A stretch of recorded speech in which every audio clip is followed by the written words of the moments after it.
Rebonjour, excusez-nous de ce petit problème technique. Il est maintenant midi 33, donc vous êtes dans la tribune des décideurs. Vous connaissez le principe. Un grand dirigeant répond aux questions d'actualité économique et à vos questions via le chat online à côté de cette vidéo et avec Twitter avec le hashtag LTDD pour la tribune des décideurs. Eric, bonjour. Bonjour. Vous êtes le directeur de la rédaction de la tribune et vous co-animez l'émission comme chaque lundi. À vos côtés, nous recevons un grand patron d'un des fleurons de l'industrie française, Patrick Cron, bonjour. Bonjour. Alors, vous passez, je crois, près de 85% de votre temps hors de France. Alors, merci infiniment d'avoir accepté notre invitation. Vous êtes le directeur général d'Alstom, champion national de la construction de centrales électriques et de matériel ferroviaire depuis maintenant plus de 10 ans. Votre groupe est présent dans plus de 100 pays, compte plus de 90 000 salariés, dont 18 000 en France, et vous avez réalisé en 2012 un chiffre d'affaires de 20 milliards d'euros. Alors, pour commencer, la grogne monte chez certains élus suite à la remise du rapport Duron qui avait en charge de sélectionner les meilleurs projets parmi ceux qui avaient été présentés à l'issue du Grenelle de l'environnement en 2007 d'aménagement du territoire, des infrastructures ferroviaires et routières. Et bien seulement 7 projets ont été retenus sur les 70 présentés. Alors c'est du chiffre d'affaires en moins pour des entreprises comme la vôtre. Alors aviez-vous anticipé ce scénario pessimiste ? D'abord, je ne tiens pas la comptabilité du temps que je passe en France par rapport au temps que je passe à l'étranger. Il est vrai que je voyage beaucoup, vous en avez donné la raison. Nous sommes présents dans plus d'une centaine de pays et 90% de notre chiffre d'affaires est réalisé hors de France. Nos métiers, vous l'avez dit, sont dans les infrastructures. On a démarré par du ferroviaire, mais il faut savoir que nous sommes dans différents types d'infrastructures, qu'il s'agisse de la production d'électricité, de la transmission d'électricité, du transport. Le transport représente à peu près un tiers de notre activité. Ces activités sont centrales au développement économique, au progrès social et à la protection de l'environnement. Entre l'énergie et le transport, c'est plus de 2 tiers des émissions de gaz à effet de serre, par exemple, pour illustrer mon 3e point. Puis pour illustrer les autres, vous avez raison, vous avez de le dire, la mobilité est importante et c'est avec le progrès social, le développement économique, les gens veulent plus de mobilité. Et un rapport a été émis. Ce rapport, il dit quoi ? On parle de la France, ce rapport Duron, il dit quoi ? Il dit que le transport ferroviaire est un moyen de transport efficace, sûr et respectueux de l'environnement. Et il pose la question de l'équilibre entre les différents moyens de transport ferroviaire. Et il semble limiter le tout TGV, puisque c'est l'expression qui a été reprise. Alors d'abord, je veux dire, d'une part, que ce n'est pas moi qui décide pour savoir s'il faut installer une ligne de TGV, une école, des militaires ou un hôpital. C'est la décision des élus, c'est pour ça qu'on les élit, c'est pour ça qu'on les élit et c'est pour ça qu'ils sont payés. Alors à l'intérieur du transport, nous, ce que nous essayons de faire, c'est de livrer des équipements fiables, compétitifs et respectueux de l'environnement, je l'ai dit. Le TGV, c'est 10% de notre chiffre d'affaires dans le domaine du transport. Et pourquoi ? Eh bien parce que nous sommes présents sur l'ensemble de la gamme, qu'il s'agisse des tramways et des métros. Un tramway et un métro sur 4 qui se construit dans le monde est fait par nous, qu'il s'agisse des trains de banlieue, des trains régionaux, des trains à grande, très grande vitesse, ainsi que le fret, les infrastructures, etc. Bon, donc nous sommes présents sur l'ensemble de ce que veut le client en matière de transport ferroviaire. Maintenant, le TGV est évidemment je ne vais pas dire le vaisseau amiral, mais enfin un des domaines de prédilection de notre entreprise. Beaucoup des trains qui roulent à plus de 300 km/h ont été construits par nous dans le monde.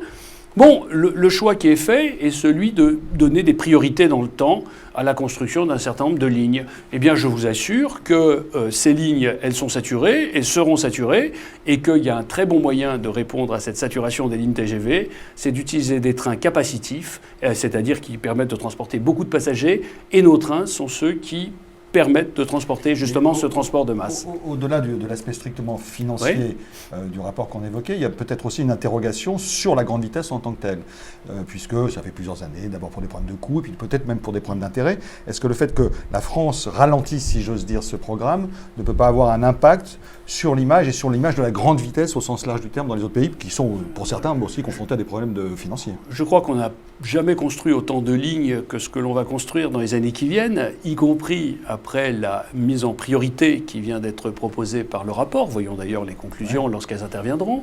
Donc le problème ne se pose pas. Nous avons actuellement une grosse commande en cours d'exécution à la SNCF. Il y a des options qui vont venir derrière.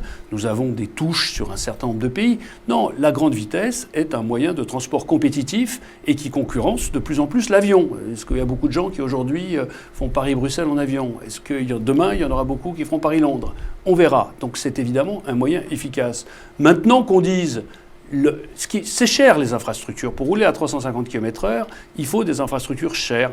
Qu'on dise, on n'a pas nécessairement les moyens de tout financer tout de suite, qu'on fixe des priorités et que dans le temps, nous avons d'excellents trains qui roulent à moins de 300 km, mais à plus de 200 et qui permettent de répondre aux besoins de liaison entre les villes. Donc arrêtons de voir en permanence le verre à moitié vide. Je sais bien que c'est un mal français, mais je ne le partage pas. Si l'on reste en France, le 3 juin, le Sénat a retiré du projet de loi sur la décentralisation l'idée d'une métropole de Paris. Alors ça complique un peu quand même l'aménagement du Grand Paris et puis il y a plusieurs entreprises de l'immobilier qui montent au créneau sans forcément se dévoiler, mais une grogne se fait sentir là également puisque c'est pas la même chose si vous négociez avec un interlocuteur en charge d'une métropole de 8 millions d'habitants ou si vous discutez avec une dizaine de chargés de communes.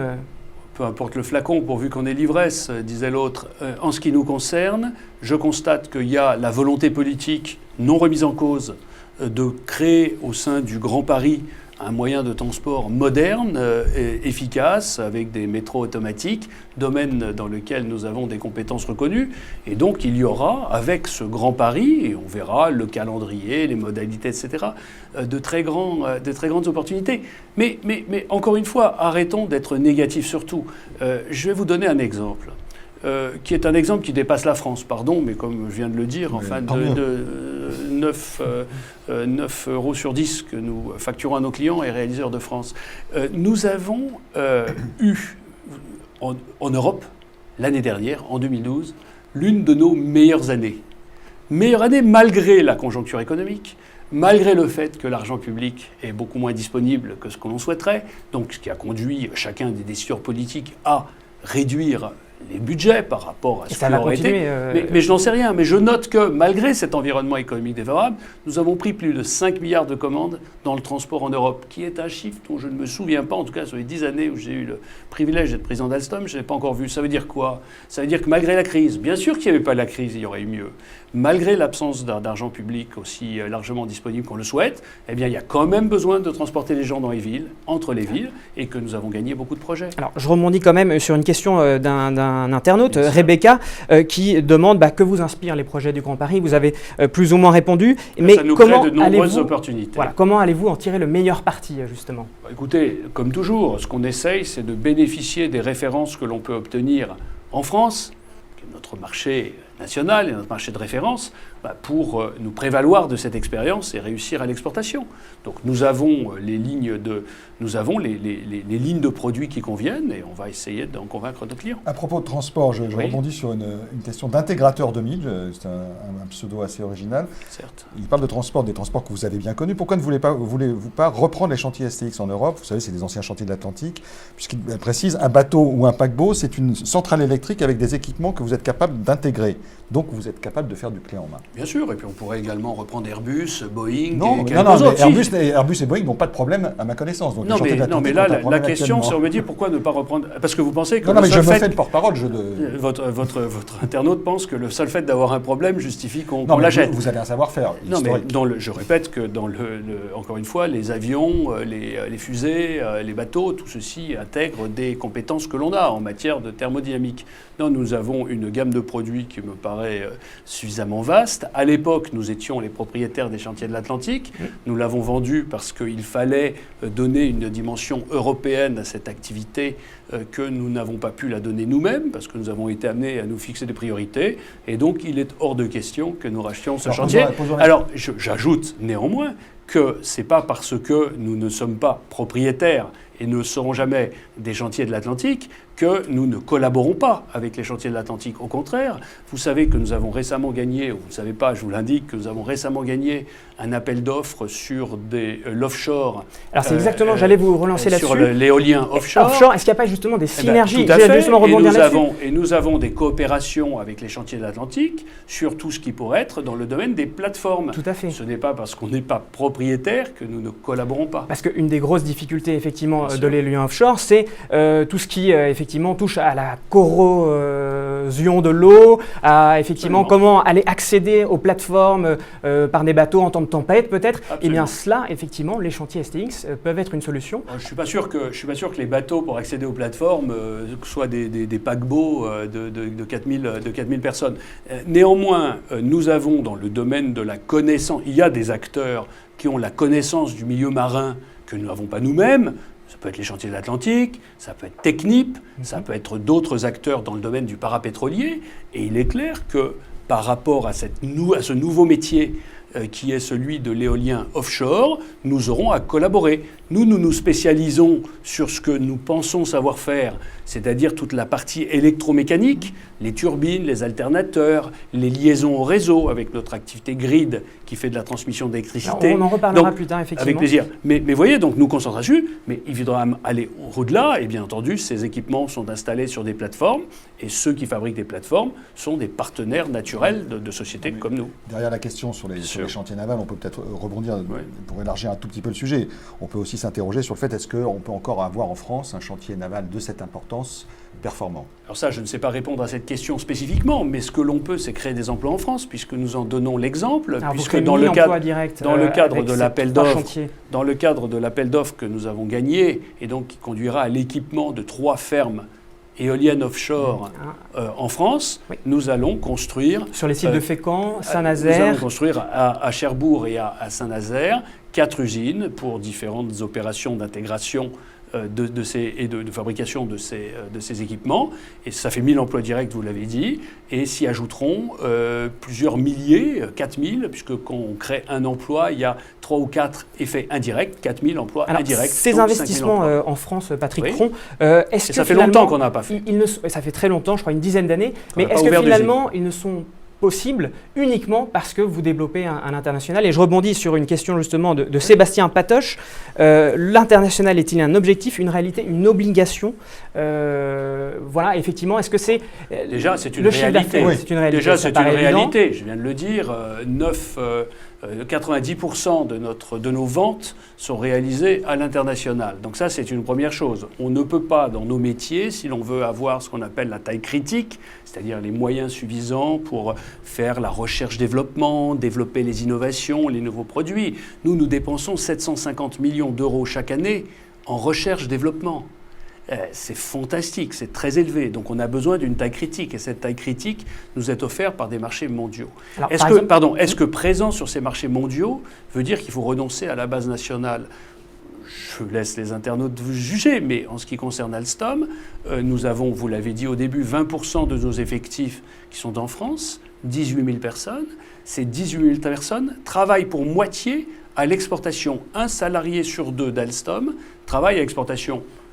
L'arithmétique est facile. Nous avons 20% de nos effectifs en France et 10% de nos ventes en France. Ça veut dire qu'un salarié sur 2 travaille pour le marché domestique, mais un salarié sur 2 travaille à l'export. Ça veut donc dire qu'il ne faut pas opposer mondialisation et présence d'une base industrielle en France.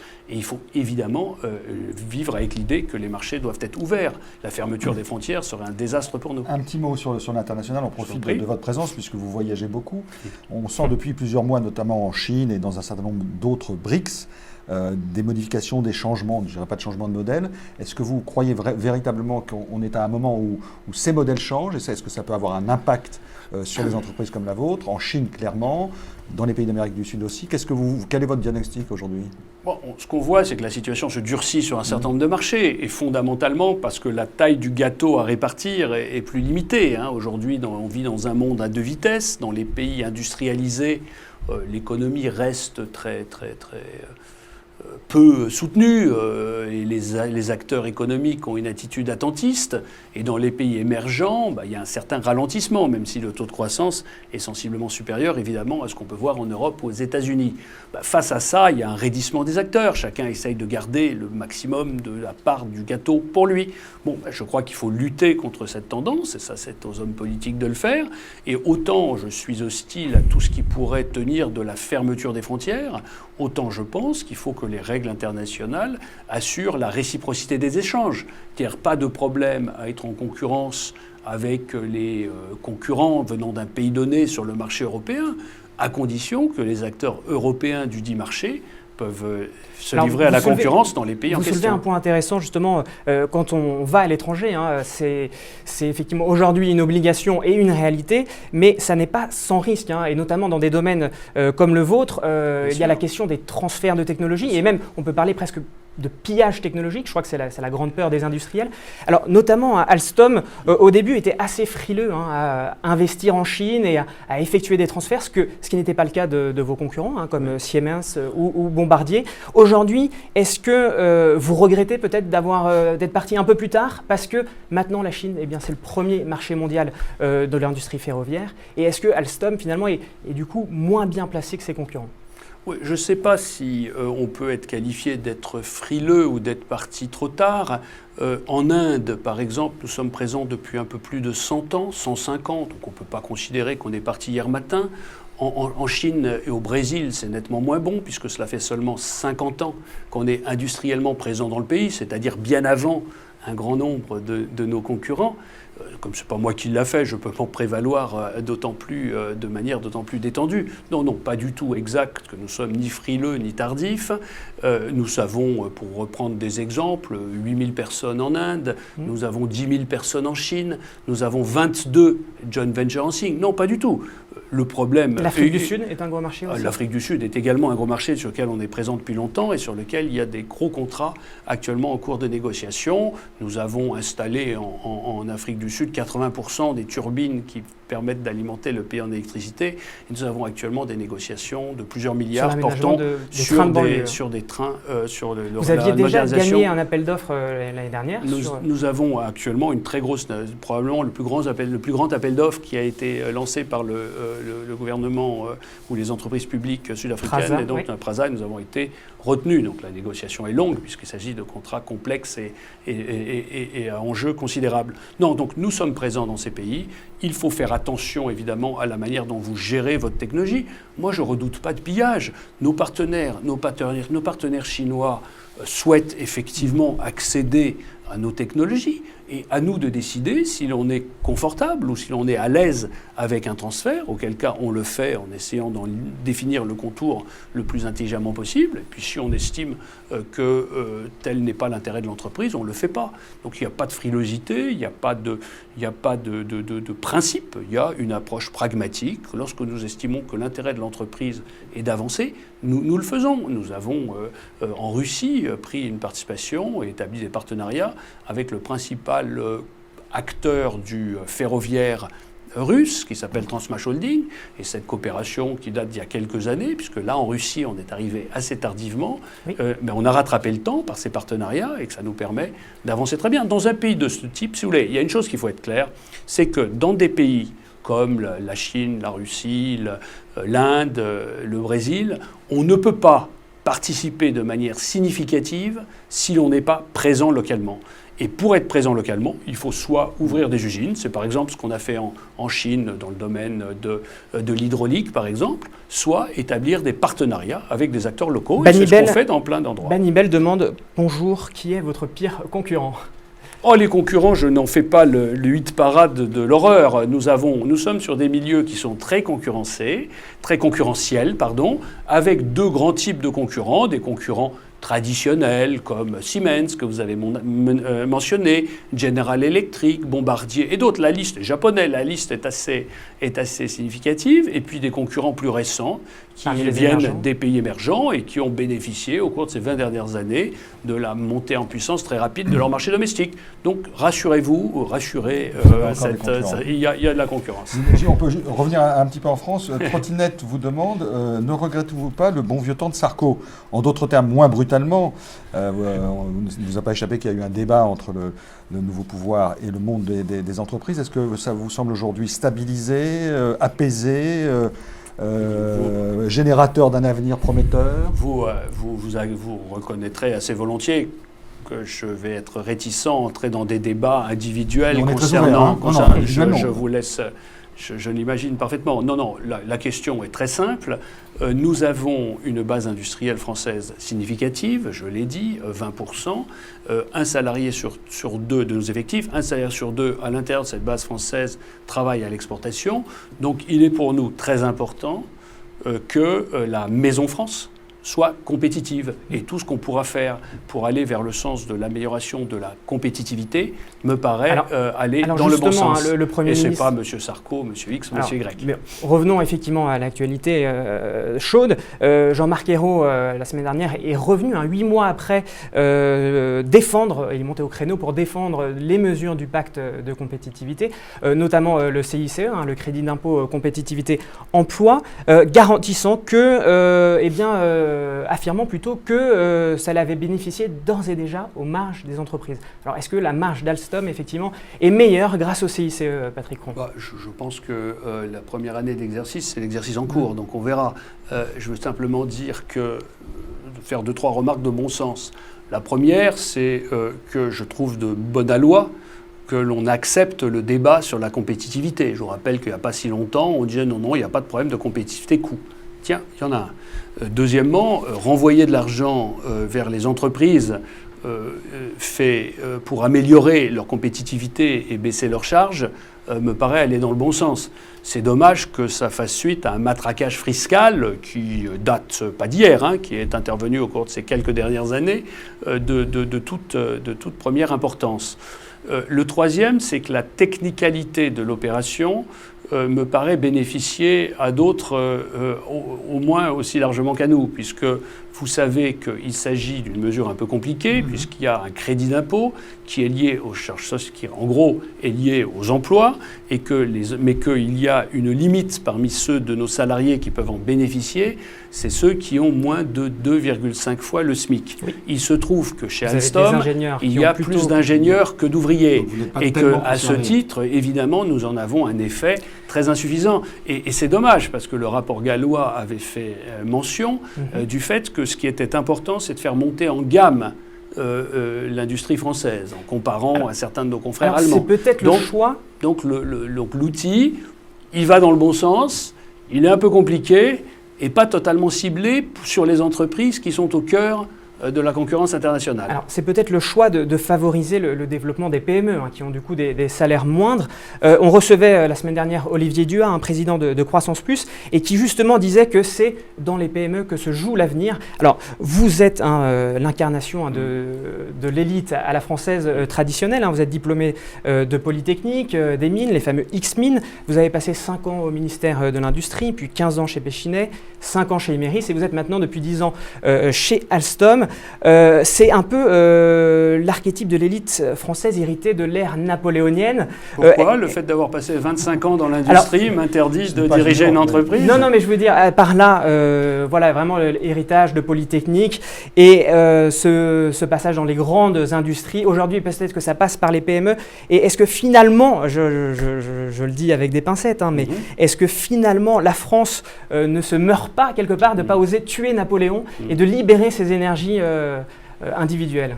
Moi, je trouve que le fait d'avoir été pendant 15 ans dans une entreprise, puis 5 ans dans une autre, et 10 ans dans une troisième, n'est ni du zapping, ni du parachutage, pardon de le dire.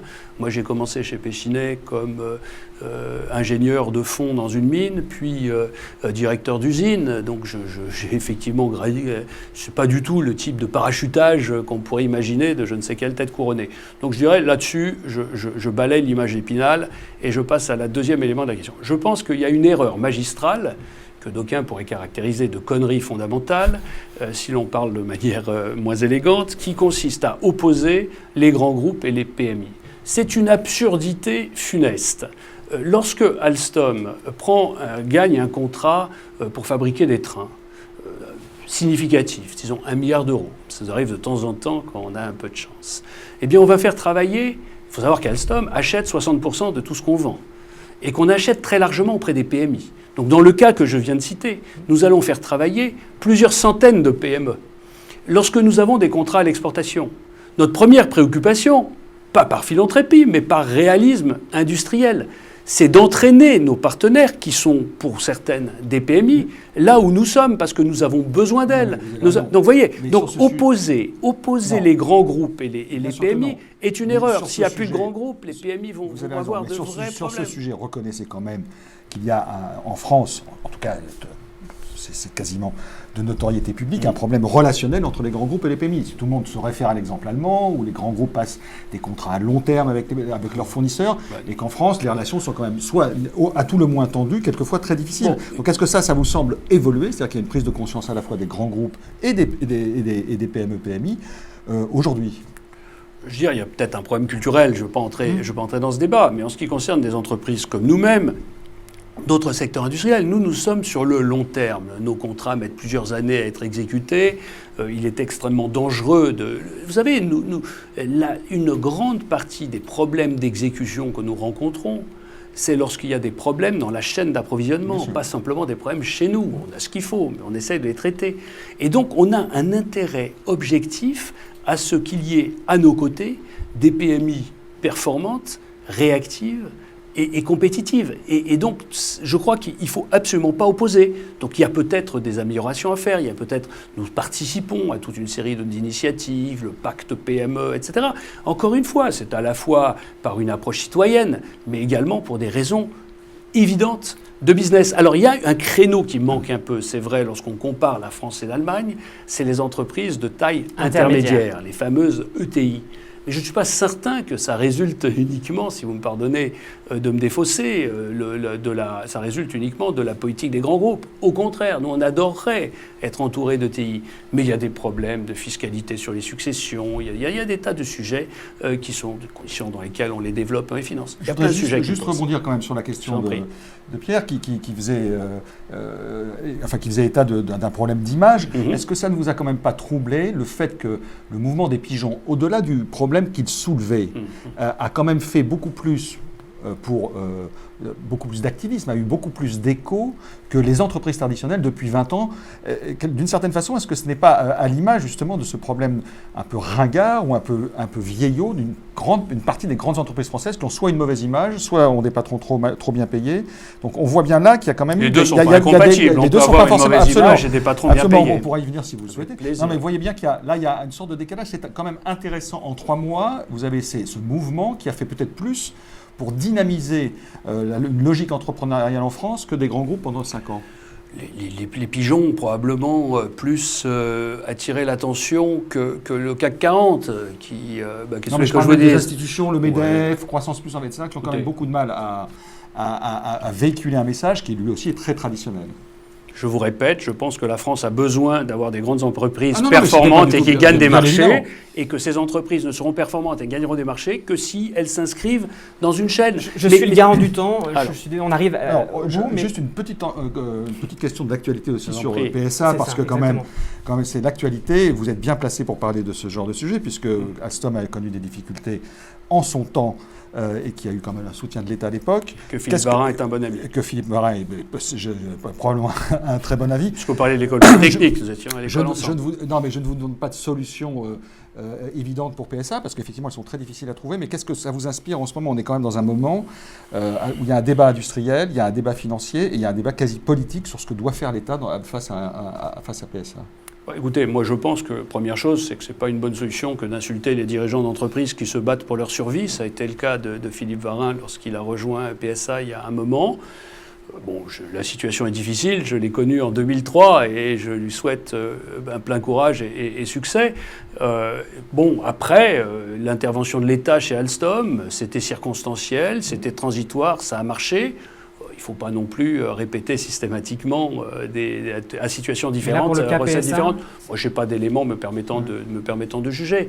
Je crois qu'il faut que PSA sortent sur un marché extrêmement difficile. Hein. Le problème de PSA sont liés à certaines faiblesses de PSA, mais également un marché qui s'est effondré. Donc on a un problème tous en Europe, qui est qu'en Europe, qui était un grand marché pour les infrastructures mondiales, et bon, les voitures, les trains, etc. Aujourd'hui, la situation en Europe PSA est qui plus passe difficile. sous pavillon chinois ou américain, c'est pas grave? Je dirais, on est dans le monde capitaliste, il faut en assumer les conséquences. Ça ne vous poserait pas de problème que PSA aujourd'hui se passe par exemple sous contrôle chinois? Écoutez, encore une fois, Non, mais la question n'est pas... moi, pose un problème. Disons que c'est la réalité du marché mondial. Ça voudrait dire qu'il faut que des entreprises françaises soient capables d'acheter. Moi, le seul principe, c'est que tout me va, à condition que ce qui se passe chez nous, on puisse le faire chez les autres. La réciprocité, c'est la base du fonctionnement d'un monde ouvert. Il ne faut pas fermer les frontières, mais il y a besoin de siffler et de jouer des règles claires. Ce qui se passe chez nous, il faut qu'on puisse le faire ailleurs. Eh bien, ce sera le mot de la fin. Merci beaucoup, Patrick Ron, d'avoir participé à cette émission. Oui. Merci aux internautes de nous avoir suivis. Et nous nous retrouvons donc la semaine prochaine, lundi à la même heure, 12h30. Nous recevrons le député et porte-parole du Parti socialiste, Eduardo Riancipel. Vous retrouvez évidemment Thomas Blard à ma place et qui co-animera l'émission avec Eric Walter. Merci.